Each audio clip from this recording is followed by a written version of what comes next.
Good afternoon, everyone. Sorry for the delay. It is Tuesday, September 3rd, 2024. I'd like to call to order the final meeting in this room of the St. Croix County Board of Supervisors. So relish the moment, if you will. Next month, we will be in our new boardroom. We're going to start out with our invocation. Pastor Randy Simonson. Randy? Hey, good evening. Thanks for having me, and thanks for being open to prayer. I've thanked you in the past. I thank you again for your service to the community and for being willing to open your meetings with prayer. Just thinking about the foundation of our country and how way back in the beginning, meetings were opened with prayer, and they still are today. And so it's pretty exciting that you guys are doing that. Thank you for doing it. Thank you for your service to the community. Your decisions and your opinions and your discussions are very important, and I'm sure you guys feel the weight of that sometimes, but I just want to thank you as a community member for what you do.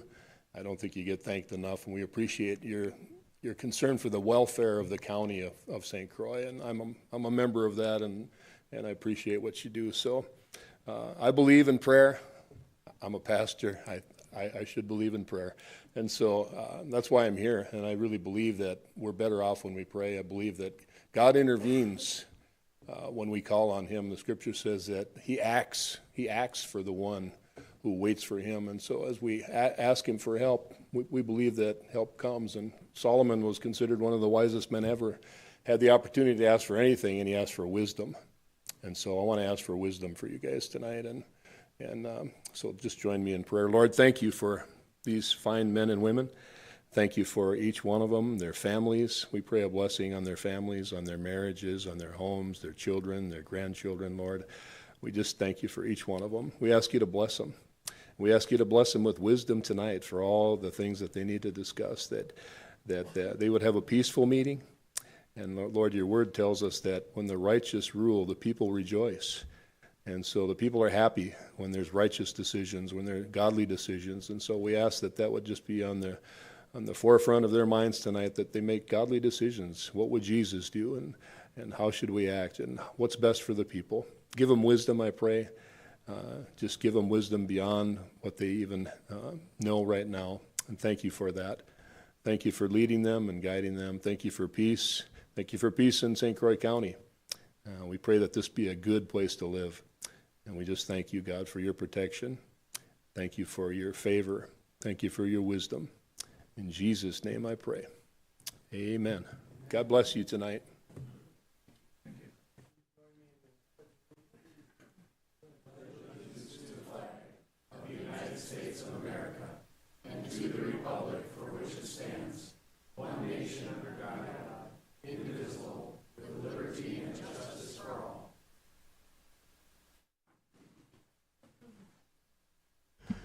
And our roll call, of course, is a little different these days. Supervisor Lind is excused, and Supervisor Shirley, I believe, is joining us via Zoom.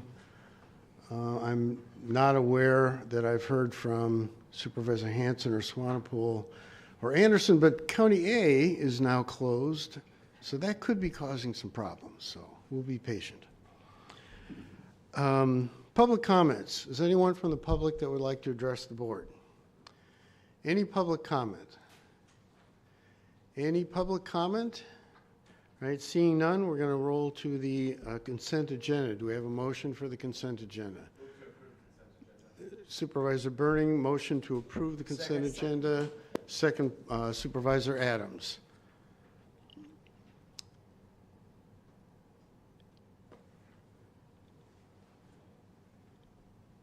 And then we can vote.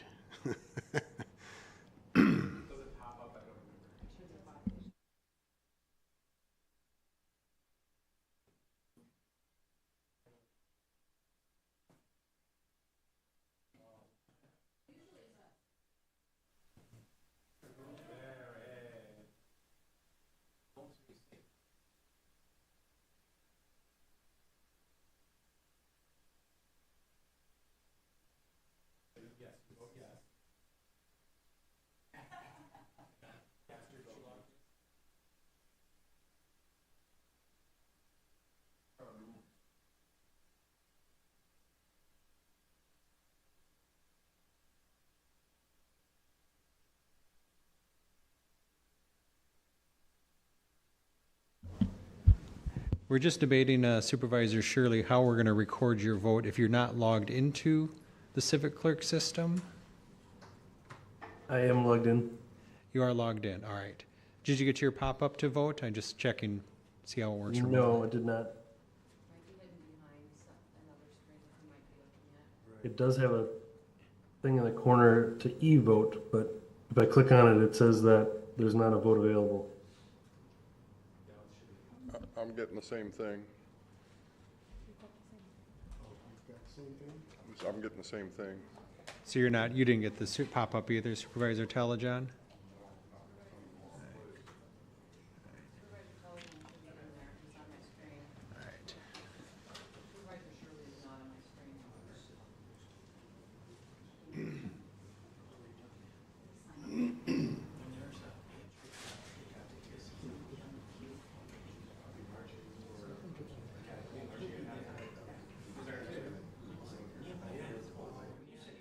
All right, so Supervisor Shirley, I'm standing here with Supervisor Telejohn, and it was the tab next to the agenda board portal. If you click on the other tab, the vote was there. It was just hidden behind the other screen.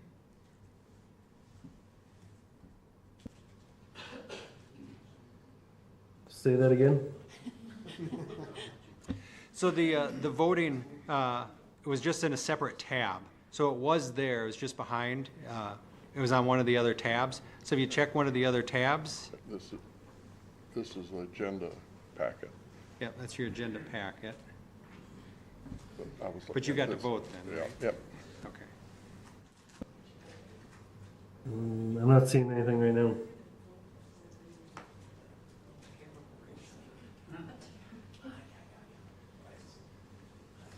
He can just tell me his vote. You'll have to record a voice vote then, Supervisor Shirley, and the county clerk will record it for you. Okay. I will vote to approve.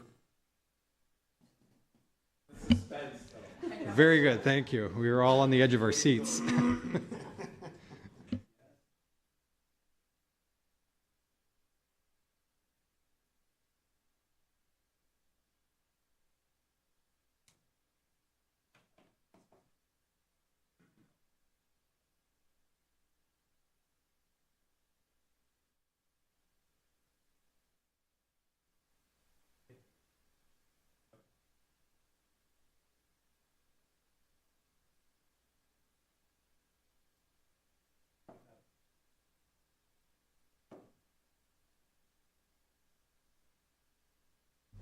Please stand by, we're experiencing technical difficulties. This goes to show technology is a wonderful thing when it works. It'll work. Mr. Chairman, can we go back to the old system? Because I don't want to have to learn anything new again. I could just bring the paddles out. Oh, I just put red on both sides.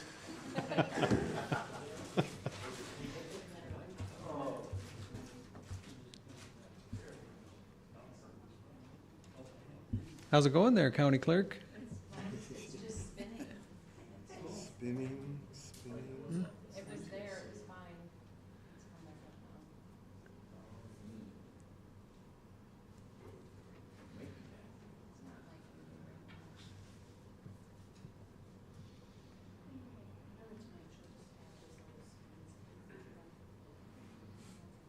little screen. We play some Jeopardy theme music. Dun, dun, dun, dun, dun, dun, dun, dun, dun, dun, dun.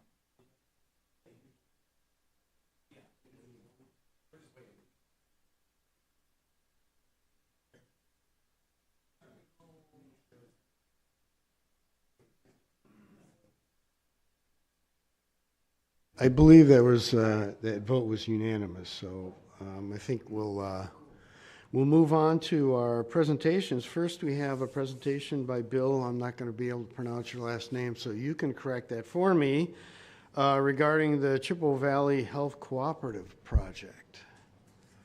Welcome, Bill. Thank you, Mr. Chair. Thank you, members of the County Board of Supervisors. I will report that I served on this county board for 4 terms back beginning in 1989 through 1996. think your county administrator was going to say I was in the first meeting in this boardroom, and I'm very pleased to be in the last meeting in this boardroom. I will say, back then, we didn't have all the electronics you have now, and I always bring a paper copy with me, just in case things don't go well. Well, I'm here on behalf of the University of Wisconsin-Madison Division of Extension to talk about the Chippewa Valley Health Cooperative. And just to get started, I know particularly, I used to represent what now is mostly District 9 and a good portion of the city of Hudson along with that. And we were in most of the Twin City media market. But I'm sure all of you have heard about the closing of the 2 hospitals in Eau Claire as well as the 19 clinics. Has had quite a negative impact on the community there. Among other things, there's about 13,000 people, some of whom are from more the eastern side of St. Croix County, who were suddenly without a care team. Particularly in the area of cancer care, but it's had a lot of other negative impacts as well. I'm going to talk a little bit about that, but to talk about how we're working with the Chippewa Valley community to make up for all of those issues. Along with the hospital closings, the 19 clinics, that's a lot of the health care that was previously delivered in the western part of Wisconsin. So in response, we got contacted at the university saying, what can we do to make up for the access that we are losing in the Chippewa Valley? So we immediately began working with the local community civic leaders, business leaders, and we formed what's known as the Chippewa Valley Health Cooperative. It's made up of business, civic, and healthcare leaders in the area. It's locally owned, locally led. The board comes from all individuals who live within a 15-county region, which, by the way, includes St. Croix County. They were concerned about 2 things. Not only were they concerned about lack of access, but they were also very concerned about lack of competition. As they lost healthcare providers, Eau Claire is already one of the most, Eau Claire, Chippewa Falls, western Wisconsin's one of the most expensive healthcare delivery marketplaces in the state of Wisconsin. This was only going to make that worse. So just by way of background, in case you don't know a whole lot about cooperatives, very quickly, we have a number of cooperatives that already operate in the healthcare space. Down in South Central Wisconsin, Group Health Cooperative, you can see one of their clinics. In the top right, they provide health care to about 90,000 people in South Central Wisconsin, and they're typically one of the 5 top quality health care providers in the United States out of about 386 that are evaluated. Lower left-hand corner, Health Partners. I know that's a name that's very familiar to many of you. They operate on cooperative principles. They're the highest quality healthcare provider in Minnesota, and of course, they also provide care in western Wisconsin. Group Health Cooperative Eau Claire, more of an insurance company as opposed to a healthcare provider, but they also provide insurance to many citizens of this part of the state. Moving on, Wisconsin is the 2nd leading cooperative business state in the country after Minnesota. We have 2.9 million citizens of our state that already belong to a cooperative. And the state population is 5.8 million, so roughly half of the state. Most of you know about St. Croix Electric. I've worked with them for decades. Royal Credit Union, Wisconsin Credit Union, Compeer in Baldwin. They're a farmer-owned cooperative with about $26 billion in assets. Cenex, where there are Cenex gas stations, that's farmer-owned as well. And so co-ops are very much part of the Wisconsin landscape. Other cooperatives, Northwestern Mutual Life, American Family Insurance, these are all cooperatives. They operate as mutual insurance companies, but they are cooperatives. Moving on, Chippewa Valley Health Cooperative, and sorry if I'm talking fast, but I have 10 minutes and 10 slides. And I'm German ancestry, and I keep to my time limit. So Chippewa Valley Health Cooperative was formed, again, with those leaders. They are open for membership. Right now, they have about 400 dues-paying members. They expect to have many more than that. You can see what it costs to be a member of the cooperative. Not a whole lot. I'm not here to solicit you for membership in the cooperative. Just want to give you that background. They will have a board election this fall. But what's unique about them as a cooperative is the leadership's going to come from the area. And so it's not a situation where, in the case of HSHS, they were an Illinois-based healthcare provider. They decided to move out and left the region without that level of health care. This won't happen with a community-owned cooperative. Another cooperative-like organization, which I'm sure many of you support, Green Bay Packers. So Chippewa Valley Health Cooperative has announced construction of a new $150 million hospital. They're determining where it's going to be sited, somewhere in the Chippewa Valley.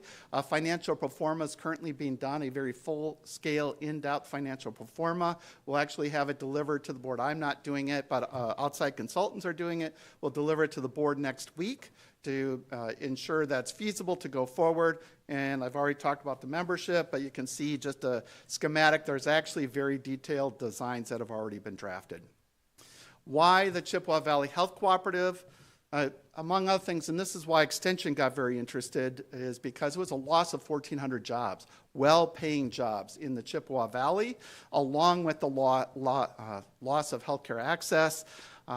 There were almost 320 cancer patients that were told almost the next day after the announced closing, you have to find a new care team, and their cancer care now is delivered in another state unless they come down to Madison, Wisconsin. They can no longer get their cancer care in the Chippewa Valley. Definitely a negative impact on emergency room urgent care. One of the positions I took over once I left the St. Croix County Board was I was the State Director of Emergency Preparedness and Response at the Department of Health Services, so I oversaw EMS as well as the state trauma hospital system, so this is an area I know quite well. They also lost alcohol substance abuse treatment, particularly on the Chippewa County side of the line, and they also, Chippewa County, one of the first things their county administrator said, Administrator Witt, is we no longer have a mortuary. And so all of these things are what the Chippewa Valley Health Cooperative hopes to deliver in the new hospital. What's to be gained? I already talked about the local ownership, restored access to all of those services you can see on the screen, create that healthcare competition. About half the board, again, are area employers who are very concerned about the economic viability of the region if they no longer have the level of healthcare competition that they had before. And finally, there is a committed physician practice group called Oakleaf Physicians, not the same as Oakleaf Surgical Hospital if you've heard about them. This is a separate physicians group, and they've already committed to staff the new hospital. And if there is one factor that says whether a new hospital is going to be successful, it's having a committed physician group, and they already have that. Just what Extension's doing, and I know Carrie Weiss is going to give the department report later on this evening for Extension. And I'll just note that when I was on the county board here on the finance committee and chair planning, zoning, and parks, that we worked closely with Extension. I thought someday I'd like to be in Extension, and actually I am now. Took a few years, a few decades to get there. But we connected Chippewa Valley Health Cooperative with the financial consultant. We vetted and trained the board members. We assisted in incorporating them as what's known as a Chapter 193 cooperative. We have applied for the IRS Section 501c3. It'll be charitable, and we believe the IRS will grant that. Assisted in reviewing fundraising agreements because about $60 million is going to have to be raised for this effort privately, $50-60 million. Co-leading efforts to obtain hospital and clinic construction operational financing, and we're well on the way for that. Educating state policymakers. One of the first calls I got was from the governor's deputy chief of staff and the secretary of the Department of Administration saying, Bill, what are we going to do in this region? And so that's why we stepped in. And then finally, acting as a liaison with local units of government. And I was asked to come before you tonight, since I used to serve on the county board, to present. That's it. I think I did that in about 10 minutes. And there's my contact information if you have any questions. I don't think we budgeted any time for questions, but if you do have questions afterwards, absolutely feel free to contact me at this contact information. Oh, I think we have time. Does anybody have questions for Bill? Supervisor Burning. Thank you, Mr. Chair. So 2 hospitals close, 19 clinics close, and I believe that the biggest reason was because of a financial burden on them. That's correct. So if there's, what is being done with the 2 hospitals that are there right now? Yeah, so I shouldn't say we, but Chippewa Valley Health Cooperative, who I'm helping advise, made offers for those facilities to run them on a temporary basis to try to restore some of the access. HSHS was not willing at that time to sell either hospital. No one really knows what's going to happen to those 2 facilities. We tried to get access to them so we could immediately provide both cancer care as well as emergency care. But HSHS, we talked to them. We put in actually formal written bids. I should say the cooperative did that, and they said we're not interested in selling at this point to anyone. And so the buildings remain empty, And if you know anything about hospitals, they depreciate very, very rapidly. And so a year from now, there won't be any point to having those facilities there anymore. So a follow-up to that is, what, do they have other clinics and hospitals in Wisconsin? They do. In Northeast Wisconsin, they have a different region in Green Bay. So when it comes to licensing, I understand that the state has like a medical board that's through the state, correct? It's not, they're not a self-regulatory body. There is a license to operate a hospital through the Department of Health Services. I believe it's DHS 114, the administrative rules. And so we would need to get one of those licenses. We were hoping to purchase the hospital, so we would immediately get access to the license, but we will go through a separate process.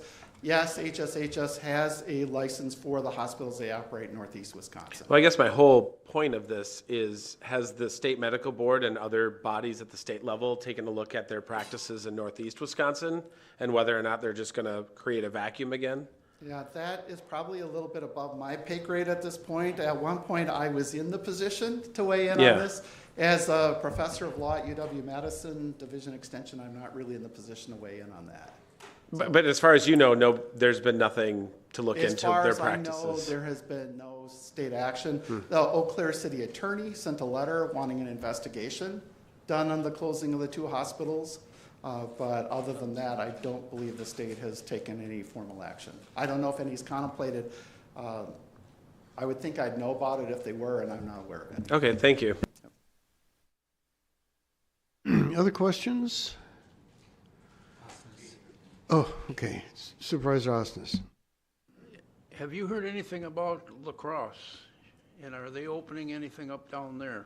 So, and if they do, then we've got one in the southwest and we got one in the northeast, basically, and that's it. Am I correct on that? Yeah, there is an expansion. There's two primary healthcare providers in La Crosse County, and both Mayo and Gunderson, and they're both going through expansions right now. I do know, kind of answering your question, but not directly, the president and CEO of UW Clinics, Hospital and Clinics in Madison said, we are expanding dramatically. They just announced a very dramatic, many hundreds of millions of dollars expansion. And he said the main reason was to take the access of people who no longer could get care in West Central Wisconsin. They're going to have to come down to Madison to get their care. And again, we would prefer, I can't speak for all of Extension, but when I was the state director overseeing trauma hospitals and EMS, there was an effort to try to regionalize the state trauma system into 4 hospitals around the state. And as the director, I said no, because I was concerned what would happen in rural Wisconsin. Because we have 164 hospitals in state, 158 are licensed to handle trauma cases. If you take trauma certification away from them, they can no longer bill Medicaid and Medicare for those services. It would have been a huge revenue loss, and we would have seen many, many more hospitals in the state close. So I think the idea is we want to have a high level of health care no matter where you are in the state of Wisconsin. Sorry if that wasn't totally on point, but I thought I'd get that little extra in there. It's an easy one. I don't see this presentation attached to my packet. Is that something that, Absolutely. that we can do afterwards? Okay, Yep, thank you. I have a copy of it. I'll be able to forward it to you. Wonderful. Or attach it to somehow here so I don't have to keep it. Okay. Any other questions? Looks like. All right, thank you very much, Bill. I feel like we should do a toast the last time in this boardroom, but Thank anyway, you thank you very much. Appreciate the time. Good, thank you. All right, we're going to move on to a presentation of the 2023 audit report. Is this Jonathan? Jonathan, so I did remember your name. Welcome back. Thank you. Good evening. Thank you for having me. Again, I was asked to obviously keep my comments pretty high level as well. I did go into extensive detail of the audit summary at the previous admin committee. So if there's any questions at the conclusion of my my presentation here tonight, I welcome any questions. But I will be keeping my comments as high level as possible for you in respect of your full agenda here this evening. So again, my name is Jonathan Sherwood. I'm a principal with Clifton Larson Allen. My role is to oversee the field work, the operations of the audit, as well as the drafting and presentation of your audited financial statements. So before I dive into some of the financial fiscal results, there's 2 items on page 1 of your audit summary that I'll want to highlight for you. The first being just the overall audit opinion that we place upon your audited financial statements. We technically perform 2 separate audits, one being over the healthcare campus, as well as then one over the entire county financial statements in total. Healthcare campus then gets rolled up into the full county audit, so it's part of your full county audit as well. We issue what's known as an unmodified or a clean audit opinion.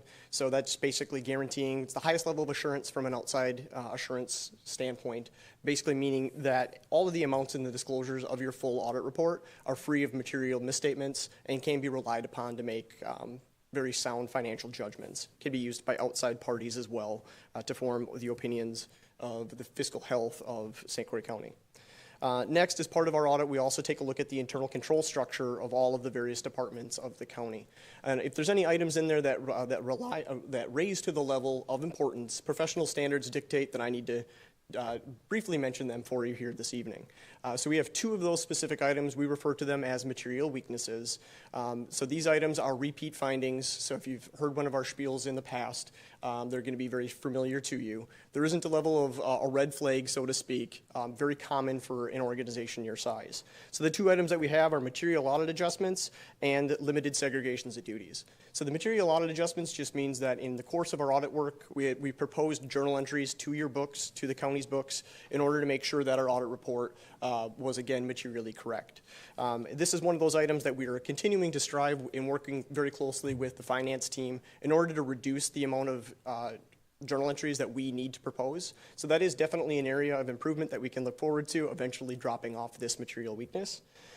The other one is limited segregations of duties. Again, with a county your size, even in your smallest departments, you still do have some risks that you've got one person or maybe 1 or 2 people maintaining all of that financial and fiscal information. So a good compensating control are all those various committees that you all sit on, making sure that those individuals in the smaller departments are reporting back to you appropriately, and you're getting very clear information from them. If there's any questions from a county supervisor standpoint, you're able to answer those questions and basically keep an eye on some of those smaller, less sophisticated departments that you have. Moving on to page 2. This is the financial results here of the general fund, of all the general operations of the county. Really, when we're looking at the fiscal health of the county, we really focus in on those 3 highlighted rows there for you. The first being your fund balance or your unassigned fund balance, also your true reserves of the general fund. Then we have the total expenditures for the year, what it basically took to operate the entire general operations of the county. And lastly, we compare those, we compute the ratio of unassigned fund balance as a percentage of general fund expenditures. What that basically means is if we have your general operations of the county, how much of that in reserves could we operate the county for, just living off of just your reserves from one year into the next? So we compute that down to about 50.5% of general fund expenditures that you have in unassigned fund balance. So we could essentially operate for basically 6 months of the year just on your reserves. We compute that down to that ratio, and then the county has a unassigned fund balance policy which states that we want to maintain a minimum fund balance or a specific range that you're looking for. That county policy is 25 to 35%.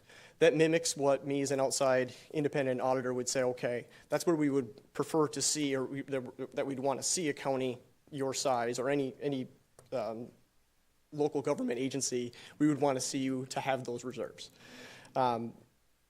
Again, you're at 25 to 35% your policy, you're at 50.5% so you're fiscally healthy within your general fund. The county policy then states that if you're above that, plus or minus 3%, that you should be making some, when it comes to budgetary time, you're going to make some decisions as to fall back within compliance of your county policy. And I know that the last meeting we were at, the strategy that the county has adopted is to increase some transfers of moving some of these resources over to the KIP in order to make them available for capital outlay projects. One of the main things, again, to maintain a healthy fund balance policy will ultimately result in favorable borrowing. Obviously, you would then have the fiscal flexibility then to self-finance for a lot of these projects as well. So kind of echoing where you're at. So overall, very good positive results for the year in your general fund. Moving on to page 3 here, really wanted to highlight just that activity of that KIP fund, the Capital Projects Fund, which is item number 3 here. So these balances that you see here are the true reserves from one year to the next, which is going to be available to meet the commitments of your capital improvement fund. You can see in 2022, obviously, that kind of really jumped off the page and grew, and that's as a result of all of the remodel and expansion of this building. The applicable debt proceeds went into there, and that's just tracking all of those expenditures for those various projects.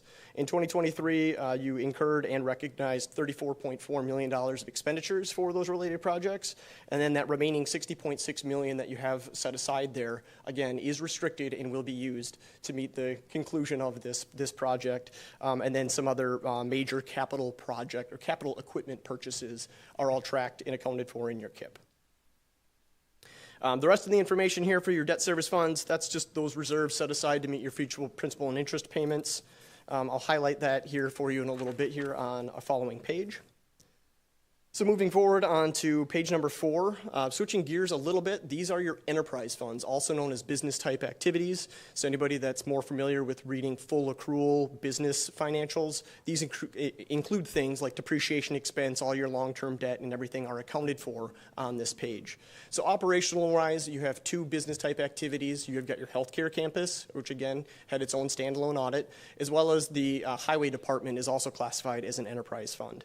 When we're looking at the fiscal results for both of these activities, the first is the healthcare campus. About midway down the page, underneath that current year change in net position, you can see it's actually a negative $660,000 for the year. So as a reminder, there are 2 very large non-cash items, one being the WRS pension expense that goes into that calculation, and the other being depreciation expense.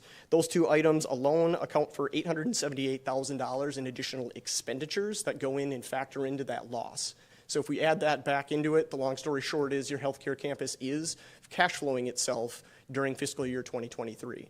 The challenges that you're still facing up there are nothing new in terms of from what you've previously experienced. Staffing shortages, which then places the larger need to rely on that traveling pool of nursing care, which is very, very expensive and costly for those healthcare operations. A little bit of the same type of thing going into your highway department. Again, if we key in on the fiscal results for 2023, it's got a change in net position of a positive $300,000. So it's essentially kind of, break even, or it's, covering its cost just based on, the face value here. But then we do factor in those 2 other non-cash items as well. The impact is a little bit greater just because of the operations of the highway department. That's just over a $2.2 million impact. So if we add those items, those expenditures back to the operational results, you've got very favorable operation results out of your highway department of just over $2.5 million for the year. So again, cash flowing itself, really no concerns overall in terms of we know what our challenges are in your healthcare campus, and your highway department is doing quite well in fiscal year 2023. Jonathan, I'll just stop you just for a second on that one and point out. So when you look at the net position of the highway department, and you see $9.5 million of unrestricted position, and then you have $6 million of WRS pension assets. So that's really, that $6 million is just it's a book entry. Accountants recognize it, but nobody else ever sees that. Exactly, and that kind of goes back to switching gears in your business type activity. Those are an asset on your books, but again, it's purely an accounting transaction. GASB, the overseers of how we have to present this to you, requires us to report that as such. So my highway commissioner can't spend that $6 million to build roads? There you go. Okay, thank you. It is restricted specifically for the participation in your WRS capability there. Turning the page to page number 5 here for you. Really, the only thing I wanted to highlight here, nothing that you're not aware of out of your internal services funds. The one item that we briefly discussed was your or your health insurance fund on item number 6 there. Just knowing that you can see that there was a significant drawdown from one year to the next. In those times of budgetary discussions, premiums that are being charged to the county, to the general fund, and all the other various departments need to be making sure that they're keeping up with claims. And I know that that's being closely monitored. So you can definitely see that there is a downward trend in your health insurance fund. Then lastly, with your long-term obligations, there is a statutory limitation to how much debt you can, general obligation debt the county can issue. Theoretically, you're never going to get to the maximum 100% of that. So I normally look at where that general obligation debt as a percentage of your limitation. Anytime that gets up to 20-25%, I would consider that fairly highly leveraged.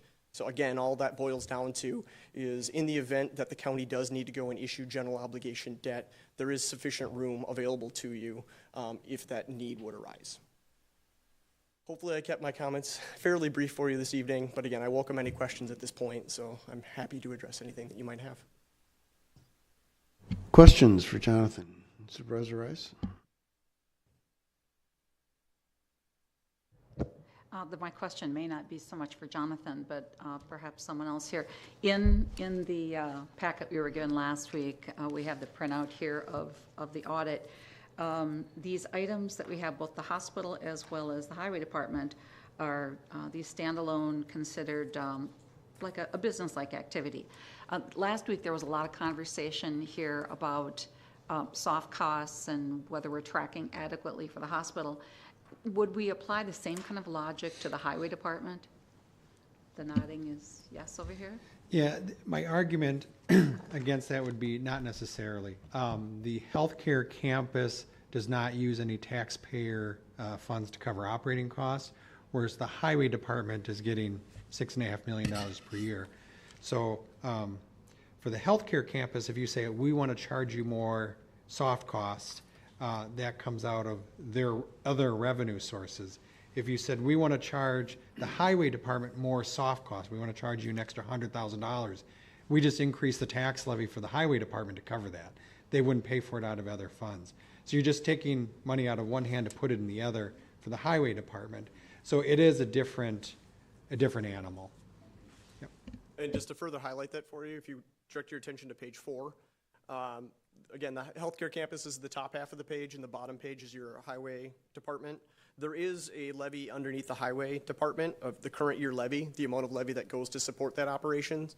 In 2023, that's where that $6.5 million is reported, and you will not see that under the healthcare campus. So again, to reiterate that point, the healthcare campus is not being supported by any property tax levy directly in the operations. Other questions? Supervisor Otino. Thank you, Mr. Chair. Can we go back to the 50.5%, I believe it was, reserve? Page 2.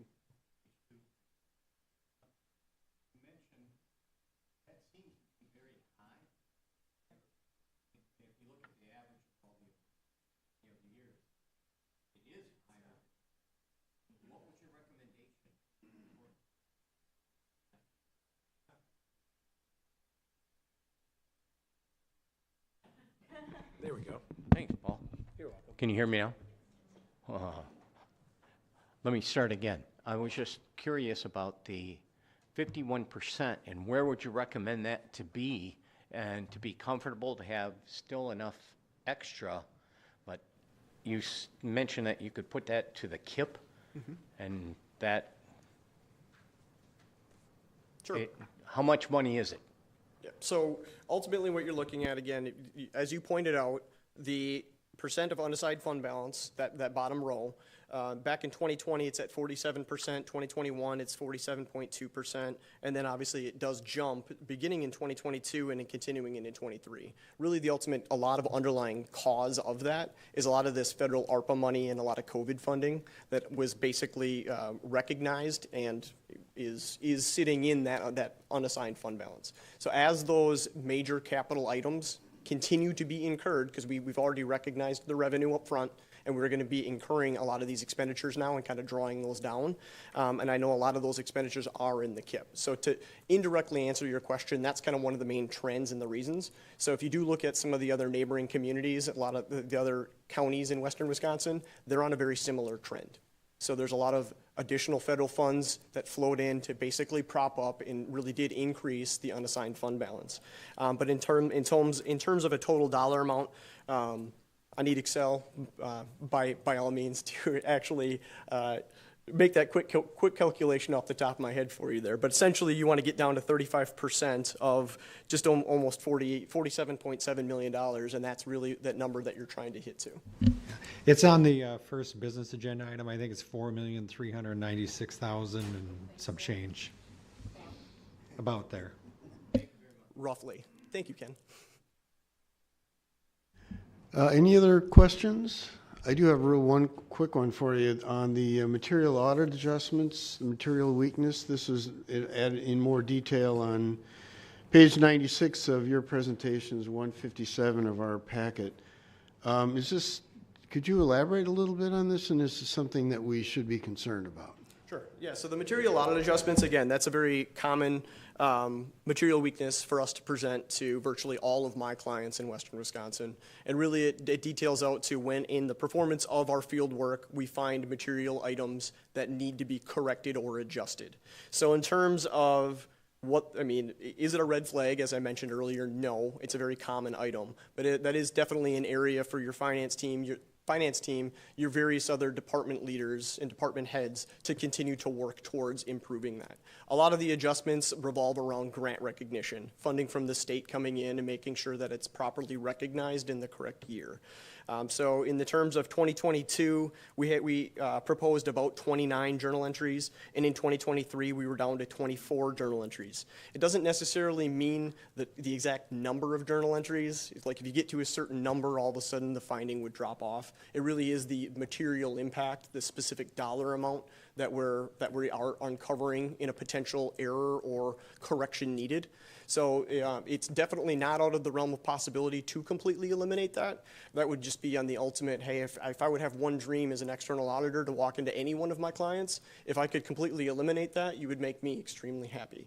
But in terms of what that means to the board of supervisors here of getting any monthly statements or anything like that from your department heads, it would probably improve the overall accuracy from a month-to-month basis. But in terms of when you look at the financial results, that wouldn't really impact any decision making. Thank you. Any other questions? All right. Thank you very much, Jonathan. Appreciate it. Thank you. Now we're going to move on to our county administrator's report. Yeah. In the packet, you'll see the new report format with some additional highlights over the past month. This is the first month with this new format. So if you have any recommended enhancements or information that you're not seeing in here that you'd like to see, please let me know and we'll get that added. But basically, we've highlighted some of the grants that we've received, the status of where we are with the budget, a little bit of a snapshot of personnel changes that are occurring. Chad Wolski was the second Employee of the Year. Most of you know Chad, Child Support. Union contract agreement's been reached, so you'll be seeing that at a future meeting. Some projects, if you haven't noticed, County Highway A is under construction. And then just a couple of reminders about the WCA conference and the Committee of the Whole on October 1st. The rest of the packet or report then is the financial report representing the month of July. If you have any questions on the financials, I'd be happy to answer them. There isn't anything more entertaining than what the auditor already went through, though. Supervisor Hanson. Could you talk about the audit findings? I think I've asked about them probably three years of the 10 that I've been on the county board, but is it just a thing where you'd have to add too much cost and labor in the finance department to address that? Yeah. So the two audit findings, one is material audit adjustments. In both of these audit findings, in the 28 years I've been doing this job, have been in there for 28 years straight. So they're very common. What they're going to be is, if they have any adjusting journal entries over probably about $500,000 for an organization our size, you're going to get flagged with the material adjustments. What I can tell you is, he said we were at 29 adjustments this year. 8 years ago, when I started here, we were averaging 75 to 100 adjusting journal entries. So we've gotten a lot better, but we're not perfect. So there's always going to be something that needs to be corrected that the auditors are finding, and we pay them a lot of money to look for those things. So that's the material weakness one. The other one is segregation of duties. I don't think you'll ever get rid of that because it would be cost prohibitive to do so. So one of the examples would be at one of our parks, the campground, we sell campfire wood.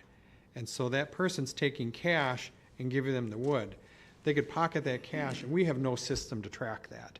That's a segregation of duties. So you'd either have to have two people selling the campfire wood, or you'd have to have all the campfire wood inventory with barcodes, or some other system to eliminate that.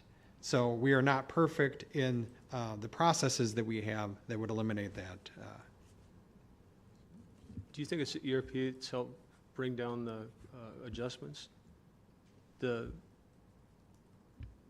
Do you think the accounting system that we've implemented over the last several years has brought down the adjustments, the need for adjustments? Yes, I believe that the Oracle system's a lot better, and we got a really good finance director. That doesn't hurt either. Yeah. Well, the whole team, but yeah. Thanks. Supervisor Burning?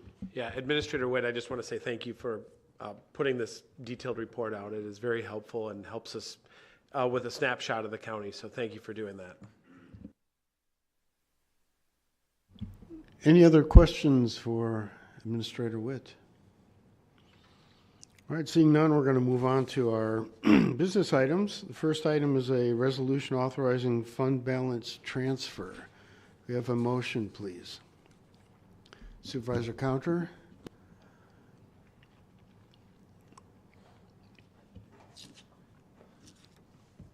We need a second. Supervisor, are you making a motion? Yes, I made a motion. Oh, yes. Just checking. So is that a motion to approve the resolution? Yes, a motion to approve the resolution authorizing the fund balance transfer. And second by Supervisor Leaf. Would you like to Supervisor Counter, or if we? Well, yeah, as you heard from the financial, that was just up here just recently. He pretty much was explaining the systems and what's going on with it, and we're been put in a lot better position. Part of it due from some interest increases, if I recall right, and then the other was due with the conservative estimates from our revenues from sales tax. So that has given us an accumulation, and we'll let Ken go into more detail if you have some more on that. Thank you. Yeah, it's just the recommendation that I have for you is moving $4 million from the unassigned fund balance to the KIP fund. When you put the money into the KIP, it avoids debt issuance, so we're able to complete those projects without issuing debt. The next agenda item is our 5-year capital improvement plan, and you'll see that I've reduced, even from the committee of the whole, once this number was solidified, reduced the borrowing to just the highway construction projects, so down to $7.5 million from the original estimate that we have, because now we'll have enough cash to cash flow all the other projects. So avoiding debt saves the taxpayers the most money in the long run, because you don't have debt issuance costs and you save on interest cost. So those are the two things that we can avoid that save the taxpayer money. Can you clarify the fund balance policy? Because I think Jonathan may have misspoken a little bit. Yeah, so our policy is 35% general fund balance plus or minus 3%. So it's really from 32% to 38%. $4,396,516 brings us down to the 38%.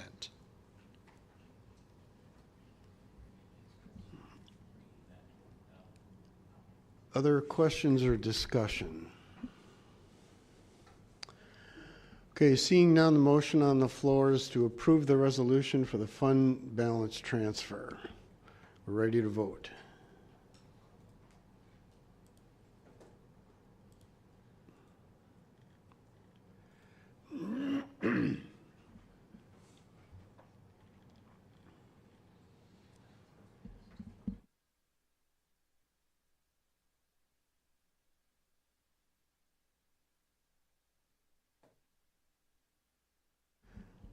Okay, that motion passes unanimously, 17-0. There's the scrolling function. Thank you.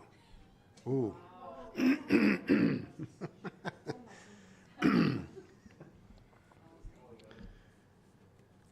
All right, we're going to move on to our, excuse me, our second business item, resolution approving the 2025 to 2029 capital improvement plan. Do we have a motion, Supervisor Counter? Make a motion to approve the resolution approving the 2025 to 2029 capital improvement plan. And second by Supervisor Osnes. Would you like to take this, Supervisor Counter, or at least kick it off? I'll try. All right. We did get an opportunity. We talked quite a detail about this involving the resolution during the admin committee meeting.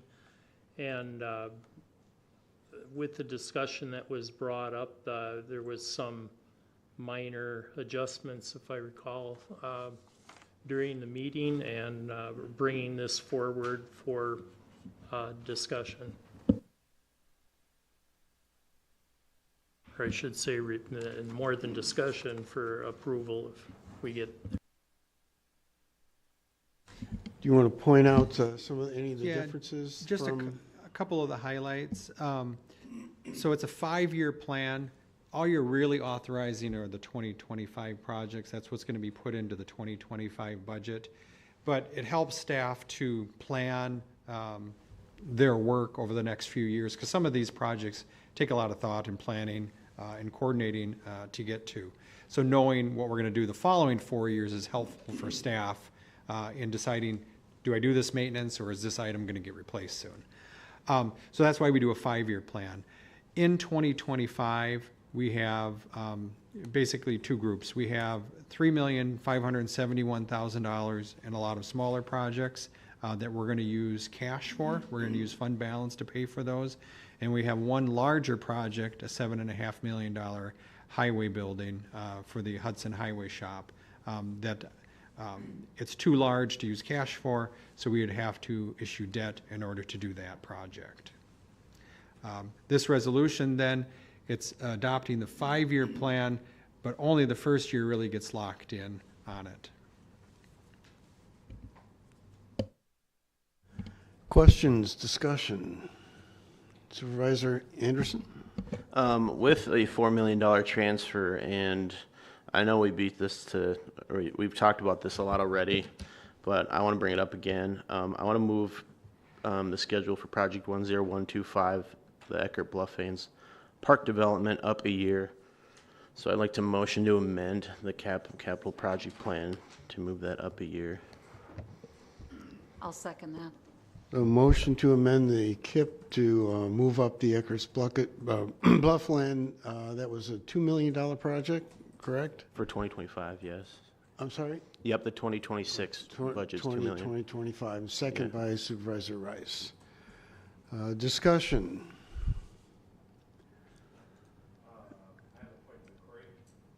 Supervisor Burning?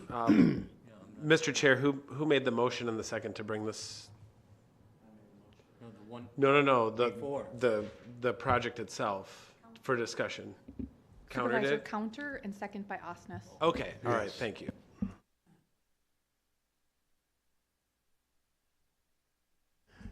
Any discussion, any comments, preferences on moving that particular project up from 2026 to 2025? Supervisor Burning? Okay, so we're moving the motion is to move it from 2026, and my understanding is we got it down from 2 million to 1.5 million. So where did that change? Is Jason here? Yes. Can we get Jason up here? Jason's here. That was a discussion at the admin committee. Nothing was ever formally approved. So can I ask him? Can Yep. he come? Jason, can you come up? Are we able to get this done for 1.5 instead of 2? basically, we just tried to take and keep the costs as low as possible. And when we run out of money, we're gonna run out of money with the project. And so I think we can get the major improvements in, probably get a first phase of a trail built, and that with 1.5 million. But with other costs and that we're seeing with the Highway 35 trail, you know, probably much less than that, probably isn't a real that. So what happens if we don't do this in 2025 and we wait till 2026? Like, what are the big concerns over status quo right now? The main concerns in that would be just material costs going up, trying to work with our county highway department and whether or not they're going to have the availability in 2026 to help with the project, because that's going to be more affordable. And then just connecting all the projects together with the Highway 35 trail, because phase 1 here should be done in the next month or so. And then phase 2 would hopefully be 2026 construction. So it's just kind of putting all the pieces in order, I guess. But Okay. ultimately, it's up to the board on when you want to fund it. So. Yep, thank you. I actually, I would not be for moving it up. I believe Supervisor Shirley would like to speak. Yes, thank you. Just had a question with moving it up. Is the intent with moving it to pay cash with it or to add it to the debt service or the bond question? Supervisor Anderson? My intention was to pay cash for it just a year before we were supposed to again, to prevent materials from going up, but also since Highway so generously offered to help with the project, to kind of take advantage of that while we knew the opportunity was there. I also did want to mention that too, going forward, the goal would be to get 50 to 80% grants for future parts of the project, but there actually needs to be a park there for us to even apply for grants.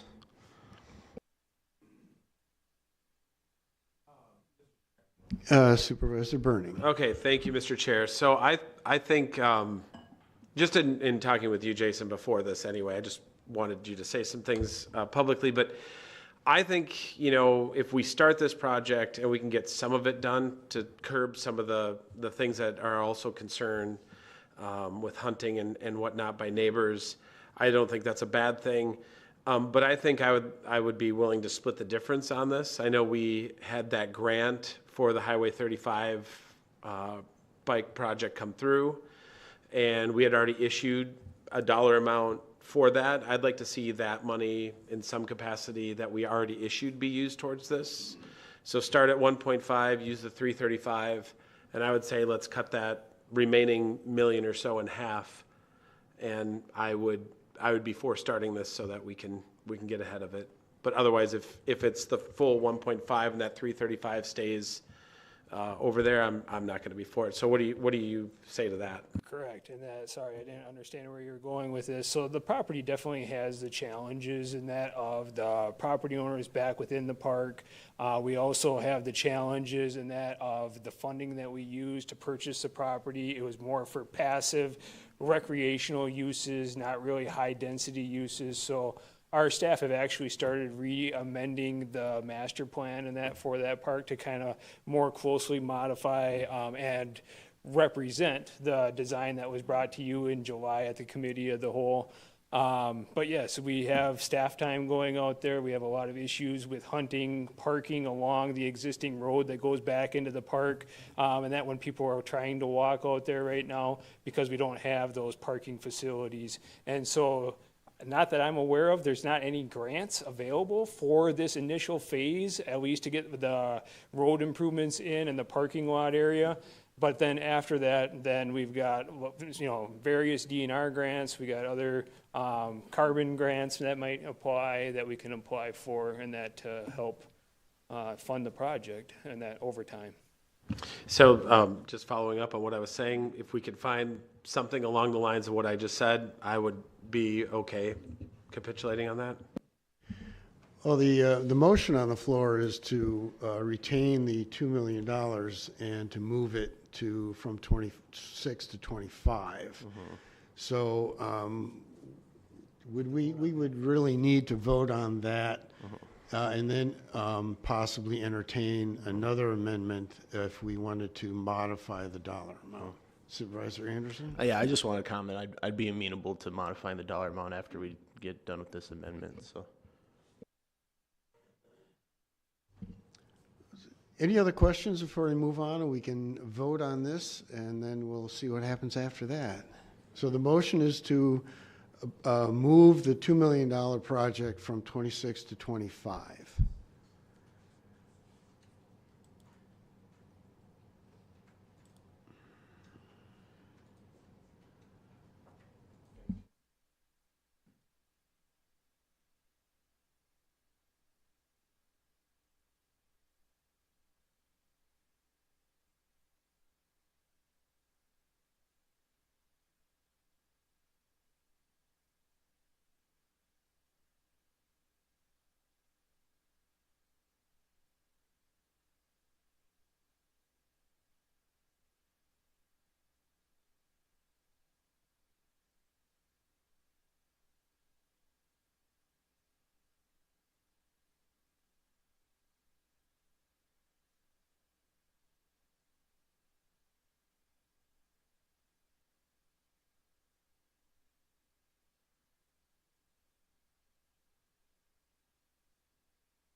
Okay, so that motion failed, 7 to 10.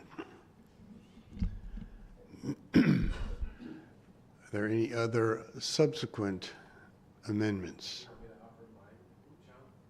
So I offer an amendment to, how would I say, how would I make this motion exactly how I just? Point of order? Supervisor Otino. How can we have an amendment on a motion that was just defeated? It's on the No. KIP. It's on the KIP. Okay, thank you. Thank you.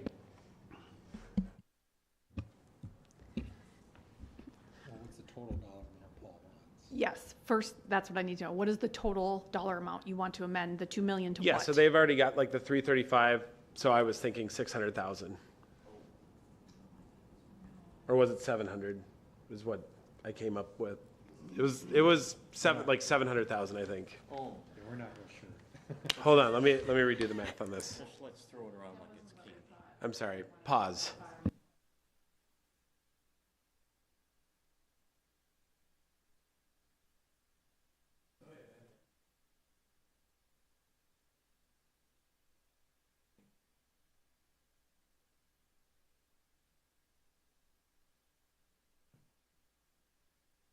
Supervisor Burning, I did some figuring over here.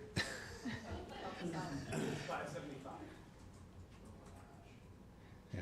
So I think what Jason had said though was 1.5 million was the lowest amount, and if you deducted 335 from that, that'd be 1,165,000. But I don't think that's what I said. Yeah, and I know. Okay. I'm trying to reconcile the pieces here. Yep. So I said. But you want to go. So I said the 335 is already there because the grant is covering what they already have. Yep. So there's 335 available in community development's Yep. dollars. Yep. I'll explain to everyone in a minute what you mean. Yeah. Yep. Okay. And then, so that's like 1.165 left if we use that. And I said if you cut whatever's left in half, Okay, and then. I cut would that take in it. half. Okay. And that's what Yep. that's what I'm willing to vote for. So All right, so you want a total dollar amount of what? 575,000. 570. 575 total, or the 575 plus? It'd be 575 plus the 335, okay. We would be voting on the 575 because the 335 is already there, right? Well, it's not, it has to be allocated by the county board. So we can, I'll explain what you're saying. Okay, thank you. based upon previous conversations. So several months ago, we had reallocated $335,000 from the government center contingency bond issue to move it over to pay for phase one of the Highway 35 pedestrian trail. Because the TAP grant wouldn't cover all the project, and inflation, it came in much higher. So Jason went back to TAP and said, okay, well, we're still gonna do the project, we found a way to cover that extra money. They had other TAP projects then that backed out because everyone was experiencing the same inflationary factors. And they said, well, we have extra money now, we're gonna give you some additional money. So Jason got an extra $396,000. So that freed that $335,000. So that goes back to the government center contingency fund unless the county board chooses to do something otherwise with it. So that's what Supervisor Burning is referring to, that $335,000. So that's still sort of floating out there. It's on its way back to the government center contingency fund, but you can intercept it and move it somewhere else if the county board does so desire. So that plus the $575,000, I believe, is what Supervisor Burning is making his motion for. That is correct. All right. So you need a second. Do we need, I need a second on that motion. I'll second. Second by Supervisor Shirley. Supervisor Leaf? Couple questions. So the contingency fund, how are we feeling about the building project before we count on this money for something else, possibly? If I ask Chris Boss, the construction manager, it makes him very uncomfortable. So the contingency fund with the 335 is sitting right around $1 million, but we have all the remodeling on this floor. You haven't started this, so it Yeah, could we be a haven't- whole bunch of mess if we don't know. There could be. I mean, they're not anticipating it. Hopefully that money is still available, but we don't know until we know. And September of next year, we'll know. So 1 year from now, we will know. Any money that's left over, we give back to Okay. the county. My other question is, I don't understand why we would allocate an amount that we can't do this for. When the community development director says 1.5 is as low as we can go. I guess I just don't get it. Supervisor Hanson? How can you say money is left over when the project's not finished yet? Correct. So it's not left over until the project finishes, and it'll finish in September of next year is when the project's going to be done. We'll know exactly how much is left over. Right now, the contingency fund with that 335 in there is sitting at about $1 million. So spending money that you are relying on to be your backup, your redundant money, that's the opposite of conservative. We should sit on this money.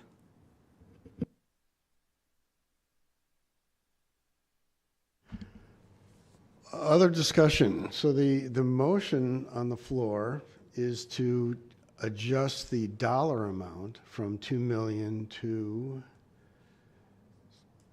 what was the dollar amount to? That'd be plus the 335 is just the funding sources change.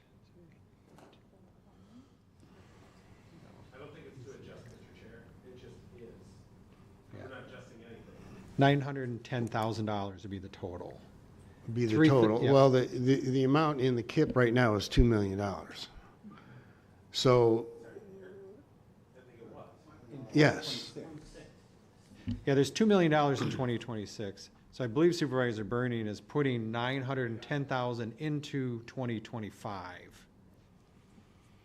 Into 2025. So that's the motion on the floor.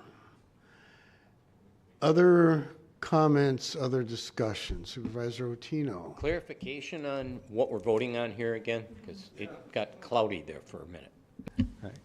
So the motion is to put $910,000 into 2025 for the Eckerd Bluffland Park project.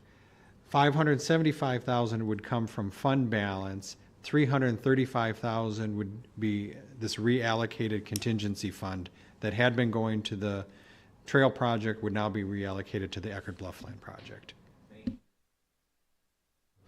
Supervisor Ramberg.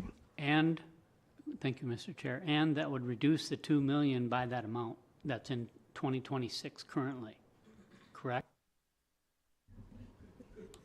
Yeah, I don't know that that was specifically clarified. The dollar amount in 2026 really is irrelevant because you're going to discuss all this next year. So the 2026 amount isn't as important as the 2025 amount. If you want money in 2025, you do have to tell me that. The 2026 amount we're going to discuss next summer. Supervisor Telejohn. Thank you. So if we're only spending 900,000, what is this taking away from the project, or what can't we complete then?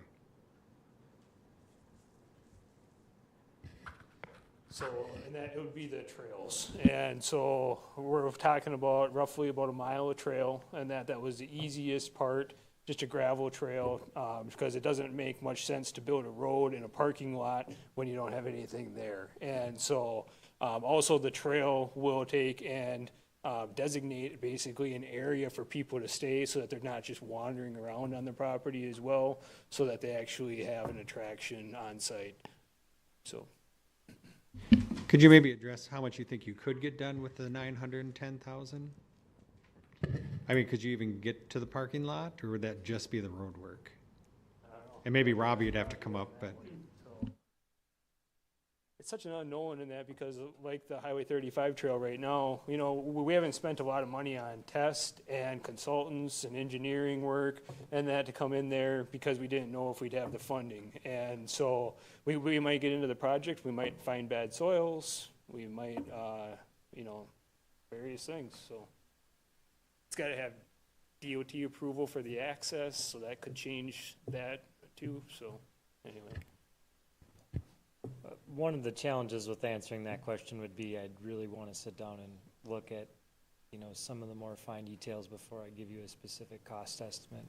I would just be spitballing right now as far as breaking out portions, as far as how we would phase the construction in order to reduce costs where we could.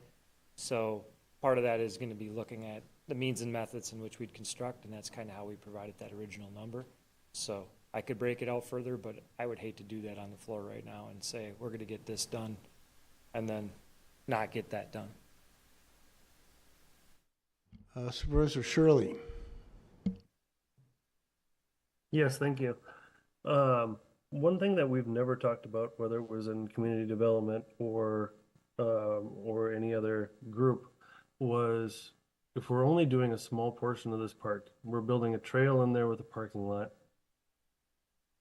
I don't know that, unless, Robbie, you tell me otherwise, I don't know that we need being the word, to redo the entrance on 35. Could we hold on that entrance, rebuild the road from that in with the parking lot, and not do the most costly part of this project right now? Joint answer. It's kind of a joint answer since, you know, Jason's been working with both towns on utilizing that access way. So anytime you develop on a county or town highway, the town would get some say in that, as well as the DOT as far as access. So if you are providing a change in use, current law allows for the maintenance authority of the highway to dictate some of the entrance improvements that are necessary in order to accommodate that traffic and make a safe entrance. So that's the challenges that the towns would also be part of this discussion, and I know Jason has spoken with them more. So Supervisor Shirley, the town of St. Joe, you know, has also expressed concerns over the two access points on Highway 35. And then also they have expressed desires to basically terminate old Highway 35 past the south entrance where it would be going into the park. So those are extra costs, and that would be put into this project as well. The town of Hudson is supportive of the south access, much more so than the town of St. Joe was with the north access as part of the original master plan. So if we know that those discussions have happened, and I know how they feel on the access, but the access is designed for a fully working, fully completed park. So my point is, if we have a parking lot up there with one trail, how much of this do we really need to do? I mean, if we were to authorize $550,000, just to throw a number out there, just to get the park started out there, would we really need to do that entrance? Because that entrance, from every time I've asked, is $1 million. So if we can cut that out of there, I think we can make this happen.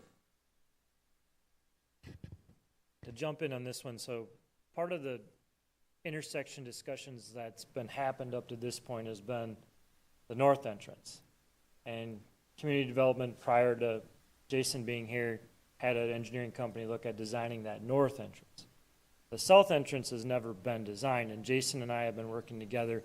We would try to absorb that in-house to reduce costs and design the southern entrance. So some of that, as far as full, and I'm going to use a term here called a Type C intersection, which is a DOT-designed intersection, which is what they're going to require. The DOT will require that enhancement. We'll have to design that fully. So some of that is estimating costs. Now that $1 million is for that north intersection. I do think the southern intersection might be cheaper, but until we go through a full engineering design, we are spitballing this a little bit. Other questions, discussion? Supervisor Anderson. I mean, part of the reason this project estimate for the first year was grossly reduced was because of the anticipated cheaper entrance. Am I correct? Like that was pretty much already accounted for. Correct. So the north access, had a turn lane and it had a bypass lane. It also had the original entrance building located more centrally within the park because we needed to have staging area for the amount of cars and that were coming in. Whereas we're using the existing infrastructure a lot more coming in from the south access because we've got Old 35 to help with traffic and that, because the original master plan had it estimated at almost 800 visitors per day. And so, of course, our scale is coming down on that, but it is in the most populated portion of the county. Roughly 90% of the people that live within St. Croix County are within 15 miles of this park. So it's probably going to be used. We've seen an increase in park usage at Troy Beach and Homestead Parklands over the last couple of years. They're busting at the seams. And so a new park development in this general area would take some of the burden off from those existing facilities. Other questions, discussion? Supervisor Otino. Thank you, Mr. Chair. I'm having a hard time doing the numbers in my head.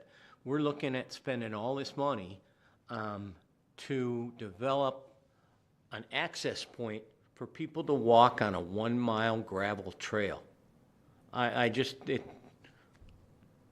kind of doesn't make any common sense whatsoever to me. There's no sense in it. For that matter, I would offer my backyard and people can walk around in a circle about 40 times and they'd get their mile in. Other comments, Supervisor Van Summeren.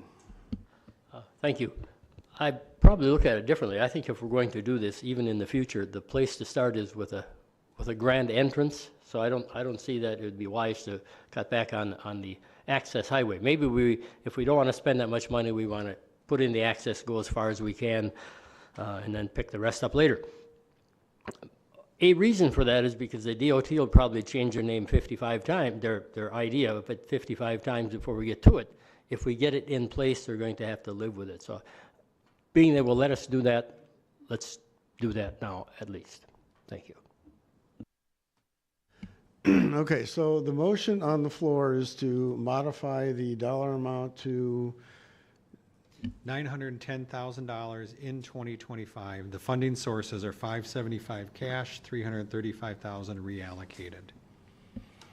Okay, I think we've had enough discussion. Let's vote on that amended dollar amount.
That motion fails 6-11. We're back to the original motion on the floor, which was to approve the capital improvement project plan as is in the packet, which includes that $2 million in 2026 for the park that we just discussed. Supervisor Birding. Okay, I'd like to amend the KIP project to push back the 7.4 million for the highway building to 2026. I'll second. Motion to delay the highway facility till 2026, second by Supervisor Shirley. Supervisor Hanson. There's practical concerns that this is a bad idea. From a safety perspective, from a cost savings perspective, this building is going to allow the highway department, let's just take it from a safety perspective. When you can put a plow on and leave it on the truck and then put the truck in the building so you don't have to take it off at the end of a shift, you're saving money, but you're saving the driver when he's tired at the end of a shift. And these shifts, when you have a snow emergency, can last 12 hours. We used to get, before the facility was built in Baldwin, we used to have drivers who'd get hurt because they were exhausted, and the plow had to come off because of maintenance, because of, it's just what has to happen. And that's what happens right now in the Hudson facility. We put a larger facility under one roof where this plow can stay on, they can dry it out, it can be done maintenance to it. You have a safer situation for these drivers. That's what they're trying to accomplish. You save money because you have fewer workman's comp claims, and the plows don't rust. So there's a longer lifespan on the plows themselves, not the truck, not the plow truck, but the plows. So there's practical and human resource concerns going on here. Plus, the building itself is, I don't know what, it's a 30-year building with things 50 years old, for God's sake. It's not conservative to not take care of the stuff that you have. Let's just build the thing. Supervisor Shirley. Yes, thank you. The point, I believe, that of pushing it back till 2026 is kind of twofold. One, I can't go to my constituents in Richmond and say, we're going to bond $7.5 million for a building right now with the economy the way it is. But $7.5 million, you're asking the average household to get $157.50 bill added onto their property taxes right now. I don't think there's any way that we can do this and ask people to spend that amount of money right now the way the economy is. And the second thing would be, by pushing it back to 2026, I think we need to relook at how we're going to pull this project off. I don't think there's a doubt that we need to do something there. I don't think we need to spend $7.5 million. I think we can do that for a lot less than that, but I think we need time to look at it to really figure that out. So I think it's twofold. One, we can't ask for the taxpayers for additional money right now. And two, we need to have time to relook at how we're going to do this project. Supervisor Adams.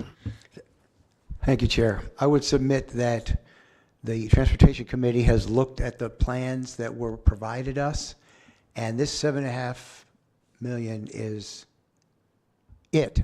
We cannot go any lower and have a functioning building to do the job that needs to be done for our county.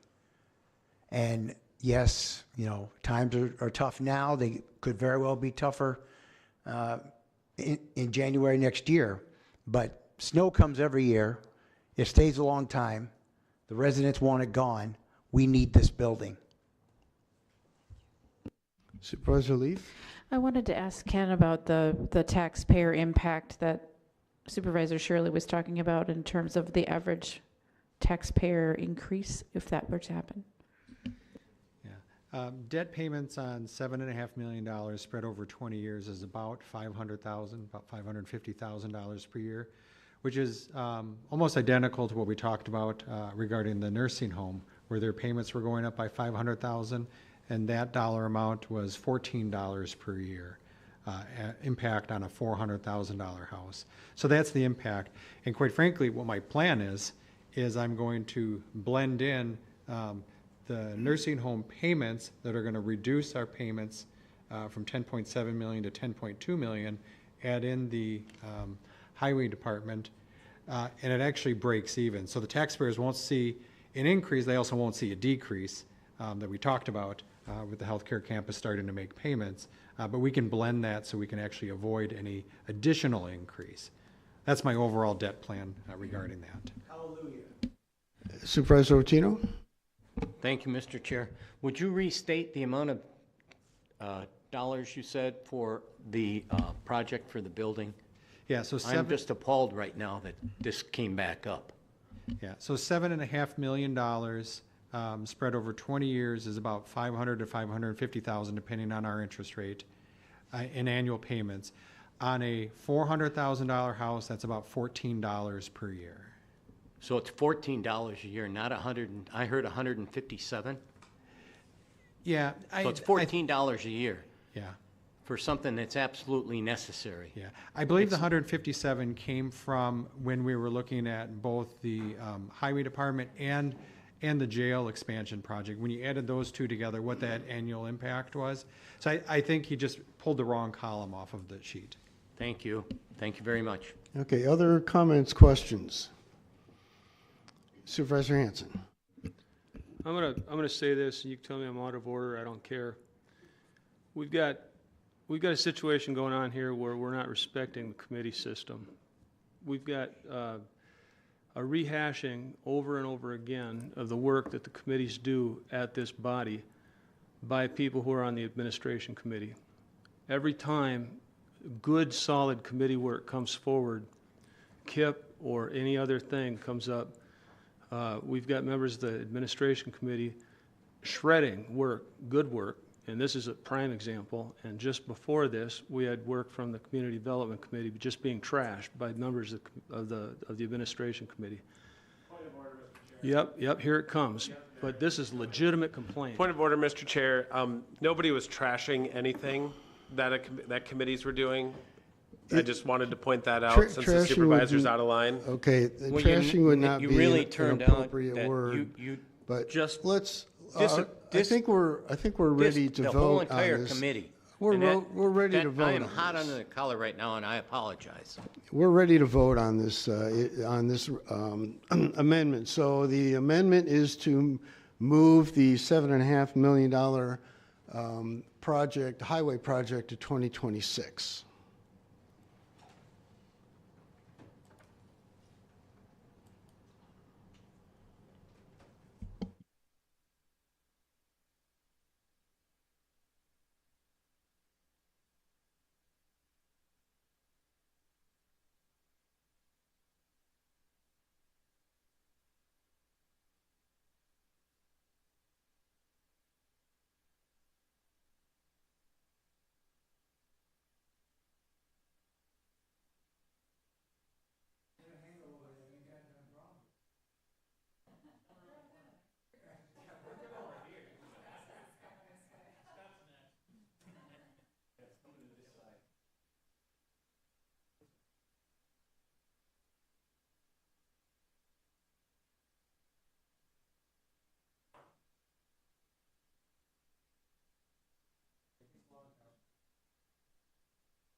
That motion failed, 3-14. The original motion is back on the floor, and that was to approve the KIP as it's published in the packet. Are there any other questions or comments from anyone? And we're ready to vote on, I'm sorry, Supervisor Rotino. Thank you, Mr. Chair. I have one question. on the KIP, is there any statute that says we have to have capital improvement going forward? No.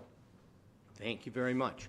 Then why don't we take an amendment here, get rid of the KIP expenditures for the next year and give the money back to the taxpayers, because the situation in the country is in such, that was just stated that it was in such dire straits that that would be a good thing to give the money back to the taxpayers after we spent how many gazillions right here on this building.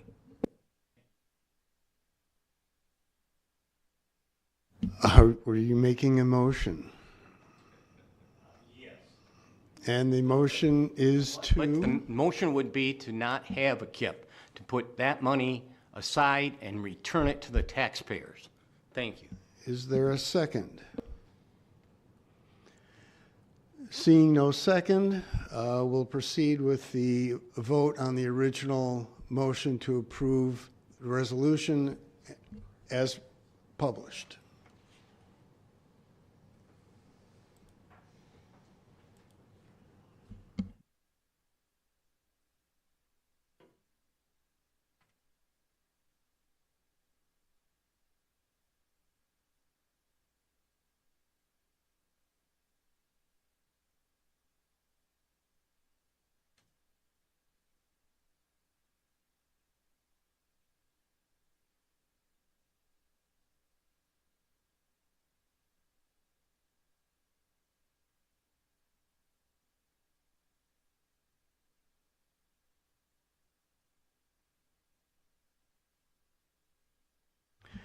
And that motion passes 14-3. Thank you.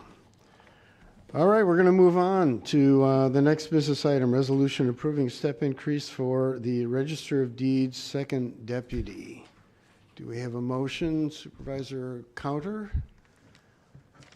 Make a motion to, our resolution approving the step increase for the Register of Deeds second deputy. Supervisor Osnes, sorry. He beat me to it, sorry. Second by Supervisor Osnes. Okay, Supervisor Counter? Well, again, this one was brought up at the admin committee meeting, and we're looking for the two-step pay increase due to compression in the department. It's the person that we're discussing has been employed by the county Register of Deeds deputy for 11 years and has consistently met the performance expectations. And I believe part of the deal too was that we're looking to hire on additional positions and finding that it's difficult, and so we need to get, if we can't hire somebody at a higher pay scale than somebody that's actively been doing the job and has high performance levels. Comments, discussion? Seeing none, we're ready to vote to approve the resolution.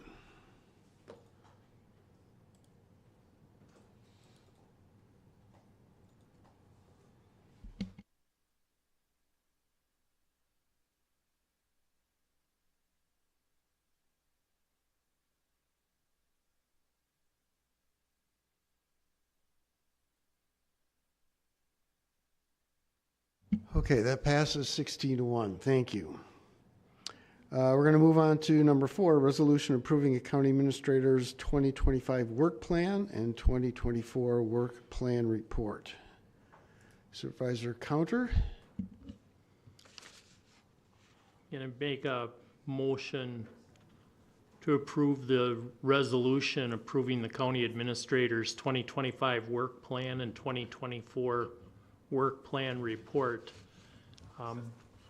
Is there a second? Supervisor Burning. Supervisor Counter? Well, this one I'm going to start out, but it may be better to have some of the ones that were in the actual meeting. I can say that during the meeting, a very detailed explanation was given out. You have copies of it in your agenda packet. After reviewing the information that was given out, all I can say is I'm very thankful and grateful that we have Ken on board working for us, and the detail and the things that have been put into this was exemplary. So. Thank you. Any other comments or suggestions or questions? Okay. Oh, Supervisor Hanson, go ahead. I'd just like to say that I'm glad that Ken's here. I think that we'd be better off following the administrator's guidance more often than perhaps we do. And I really appreciate the work that you do, Ken. Other comments, questions? We're ready to vote on the motion to approve the administrator's work plan.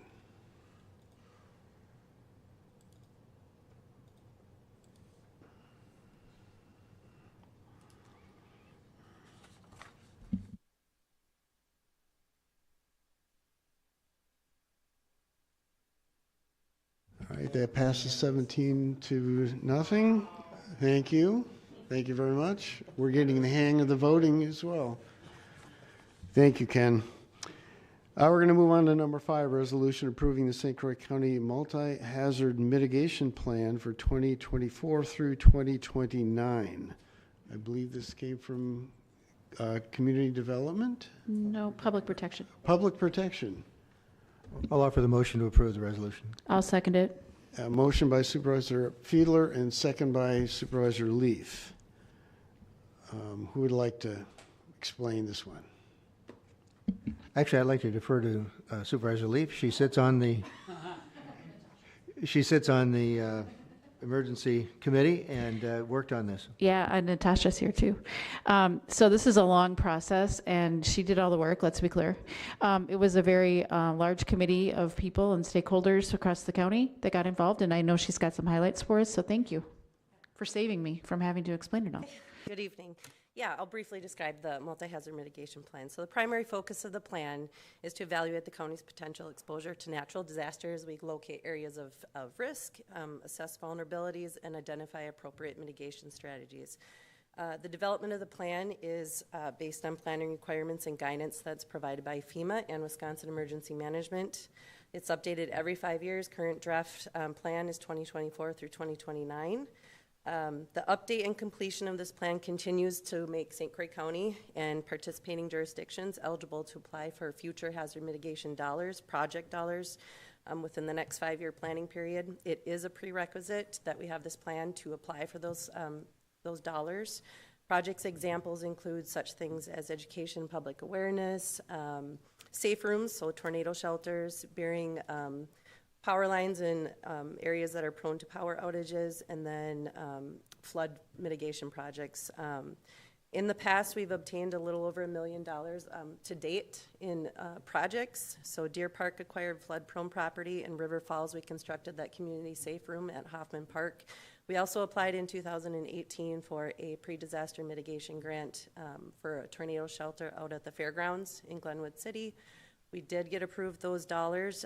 We found out in 2020, June of 2020, that FEMA did award that project to us for a little over $500,000. However, due to escalating costs, interim, it made the project unfeasible with COVID. So we had to let that project go, but that's something that might be explored again in the future.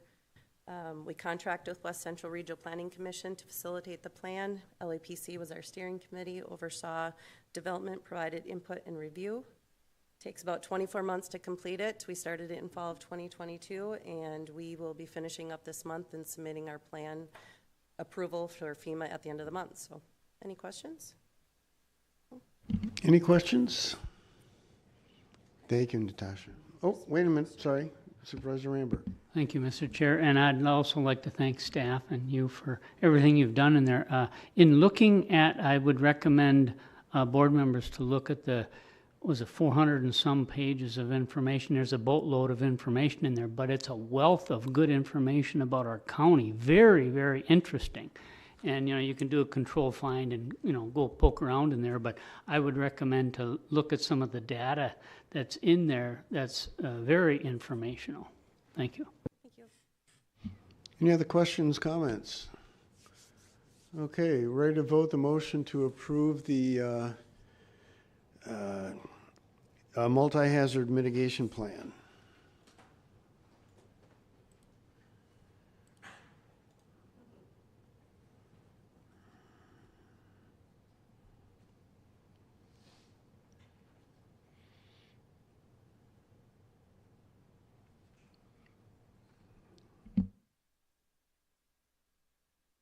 And that motion passes 17-0. Thank you. All right, our last business item, resolution supporting the Wisconsin Department of Natural Resources sport fishing grant application. Do we have a motion, Supervisor Anderson? And that would be a motion to approve? Yeah, sorry, a motion to approve the grant application, yeah. And we have a second. Supervisor Counter. Supervisor Anderson? Yeah, this is to help with the cost share of the improvement of the Pine Lake boat landing. It'd be a 50-50 cost share, but the community development or county portion of it would come out of standard operation revenue, so there's no budget amendment needed.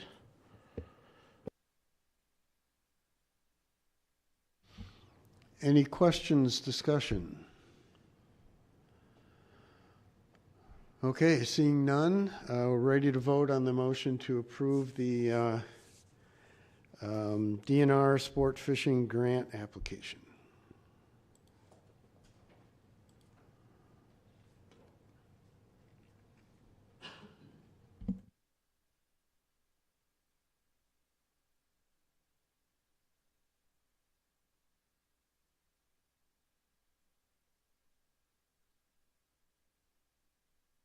And that motion is passed 17-0. Thank you. All right, we're done with our business items. We're going to move on to a couple annual department reports. First up is community development. Jason, you're back. All right. Thank you, Mr. Chair and members of the board. So my 2023 summary is kind of short. I was only here for 4 months, so we tried to fill in what we could. But within the department, there's 4 different divisions, really, and we have 7 different programs, so that's all in the summary there, kind of each program and what they do. I would like to take and point out that we did help 3 towns in 2023 complete comprehensive plan amendments, and that they were Baldwin, Richmond, and Somerset. We also completed the 5th year of our groundwater monitoring program, which is good. And park attendance for 2023 was at an all-time high as far as camping revenues and day pass revenues. Department budget status, I'll point out 2023 actual revenues was about $5,000 less than actual expenses. That is directly related to the registered deeds, retained fees, and that being so low compared to other years. So I think Beth Paps at the last meeting last month said is the lowest that she has seen in 30 years at roughly 12,000 documents. So one of our cost centers and that for the budget has the retained fees. And in that fund, we pay for mandatory services and that kind of like GCS and our Riverado software for the deeds office. So that all comes out of that fund. So there's a lot of fixed costs there, but hopefully that'll turn around. We had just over 1.7 million in grant funds. And then just kind of a trend, the land use permits on the other accomplishments was down significantly in 2023, but just to give you kind of a heads up, 2024, we're actually ahead of 2022's numbers a little bit, so that has come back around. And then also with land and water, they've got 43,000 acres underneath a nutrient management plan within the county. And so that is a lot of acres that they're going over every year to make sure that the proper amount of fertilizer is being applied and manure to those acres. At the end there, it's got some goals in that for 2024, a lot of that is stuff that has already been achieved or is in the process as we talk right now. So with that, I'll open it up to any questions. Any questions for Jason? Supervisor Leaf. It's actually not a question, but a comment. I wanted to thank you and your department for all the great work you're doing. You've come in and hit the ground running, so thank you. Supervisor Osnes. Kathy, you took almost the words all out of my mouth too. You guys, you and your entire staff are second to none. We're very fortunate, and it's amazing the number of phone calls that we get with all the good work that you guys are doing, especially with our park. So hats off to each and every one of you guys. You're the best. We're very fortunate to have good staff, experienced staff. Yep.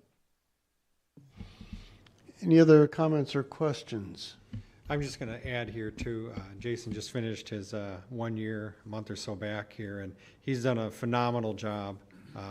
The staff are very impressed with the role that he's leading them in, and I'm just thankful that he's here and the job that he's doing. All right. Thank you. Okay, thank you, Jason. All right, we're going to move on to the annual report for UW-Madison Extension. Carrie? Good evening, and thank you. My name is Carrie Weiss, and I'm the area director who serves for Polk, actually St. Croix and Pierce counties, and I will be delivering this annual report.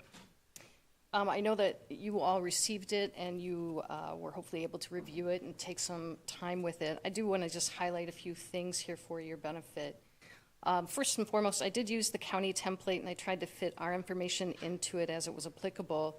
So for example, the summary of responsibilities, you'll see there I listed each one of the different program areas that we do have offered here in St. Croix County. St. Croix has a really rich offering. We have health and well-being, community development, obviously our ag, where we have two programmers in both dairy and crops and soil. We have food-wise, and of course our positive youth development and 4-H. So we're hitting a lot of different needs with those programs and their areas. The synopsis there is sort of for your benefit in case you are unfamiliar with those programs. The next section, though, is really the program summary, and here what I tried to do was list some key activities so that for your benefit you can see some of the actual programming that is taking place at current. Of course, Extension is known for their academic sort of educational programming, and so this is a sort of a short list that is, as I've mentioned, current. However, there's been some different programs in various areas as well. The goals and objectives achieved, this was related to some of the program and or other technical assistance that some of our educators do engage in. We do state work as well. We are also conveners of community. We facilitate activities. We do technical assistance and, on projects, and we do a lot of partnering. So some of these goals reflect that work as well. There are some numbers there for your benefit, but then kind of a fun section here was the other accomplishments. This is something that I asked the educators to sort of name for their own, sort of hang your hat on. What were some of the things that they appreciated the most, things that they do in the county, and that can show them that benefit of the ripple effect that they have. I will say that the goals and objectives for the current year, that is a moving sort of fluid target. Those are things at current. However, we definitely want to address any emerging needs, and so we leave that door open. I'll maybe stop and pause, though, for just a second in case there are questions about information from the packet or anything that I can help address about extension. Any questions at this point?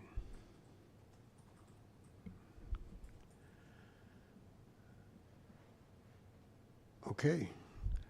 Can I conclude? What's that? Is it okay if I finish? Oh, absolutely. Please, please.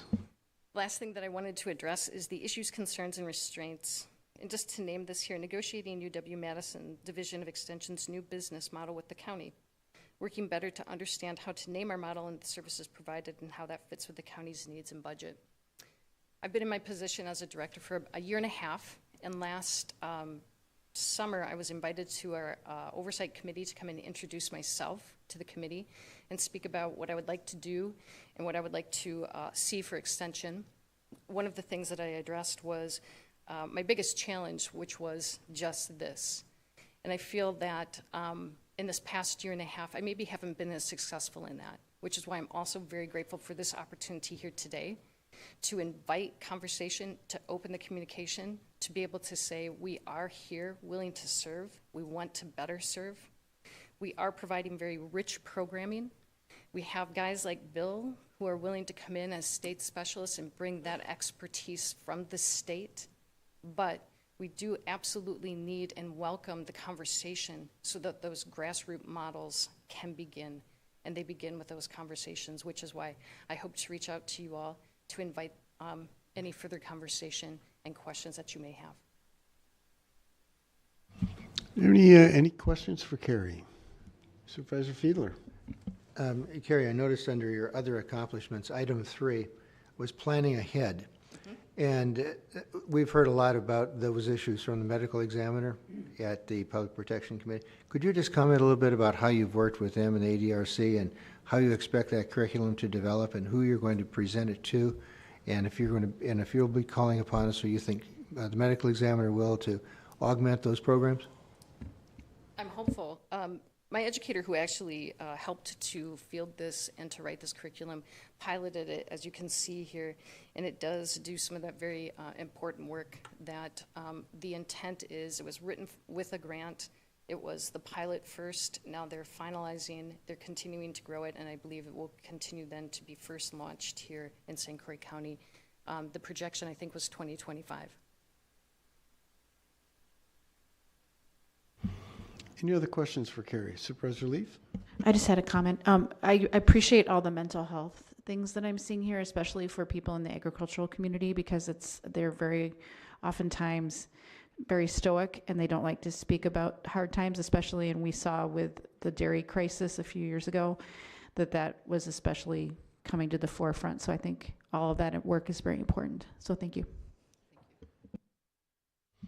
Any other questions, comments? Supervisor Van Summeren. Thank you, Chair. I have a question on grants received for 2024 under 4-H. Yes. It says 145 volunteers reported 5,823 hours at 33,349. So are they paid? Are volunteers paid for this?